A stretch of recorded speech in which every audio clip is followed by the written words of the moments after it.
Hello everyone, welcome to our channel. బంగాళాఖాతంలో ఏర్పడిన ఉపరితల ఆవర్తన ద్రోణి రానున్నటువంటి 3 రోజుల పాటు తెలుగు రాష్ట్రాల్లోని పలు జిల్లాల్లో కురినటువంటి భారీ వర్షాలు. వివరాల్లోకి వెళ్దాం. వాతావరణ పరిస్థితులు ఏంటి, ఏ జిల్లాల్లో వర్షాలు పడే అవకాశాలు ఉన్నాయి తెలుసుకునే ముందు మీరు ఇంకా మన ఛానల్ని కనుక సబ్స్క్రైబ్ చేయనట్లయితే వెంటనే సబ్స్క్రైబ్ చేసి పక్కన ఉన్న బెల్ ఐకాన్ని కూడా క్లిక్ చేసేయండి.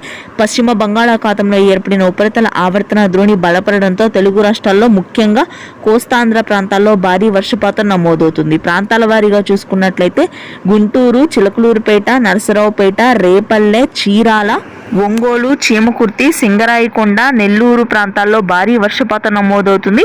ఇక ఆ తరువాత మధ్యాంధ్రలోని చాలా ప్రాంతాల్లో కృష్ణా, గుంటూరు, విశాఖ, విజయనగరం, శ్రీకాకుళం ప్రాంతాల వరకు కూడా ఈ వర్షపాతం ఉంటుంది. అరకు, పాడేరు, లంబసింగి, సీతమ్మధార, టెక్కిలి, సింహాచలం, అసరావుపేట, తుని, సోమవరం, కాకినాడ, రాజమండ్రి, ఐపోలవరం, ఏలూరు, బొబ్బిలి, అమలాపురం ప్రాంతాల్లో భారీ వర్షపాతం నమోదవుతుందని వాతావరణ కేంద్రం వెల్లడించింది. తెలంగాణ వ్యాప్తంగా ప్రస్తుతానికి పొడి వాతావరణమే కొనసాగుతుంది. హైదరాబాద్ నగర ప్రాంతంలో అక్కడక్కడ తేలికపాటి వర్షాలు నమోదవుతాయి. ఎటువంటి భారీ వర్షాలు నమోదయ్యే అవకాశాలు లేవు. చలి తీవ్రత కూడా పూర్తి స్థాయిలో తగ్గిపోతుంది. తెలంగాణలో రాయలసీమ వ్యాప్తంగా ఈ రోజు రేపు తేలికపాటి వర్షాలు ఉంటాయి. Thanks for watching.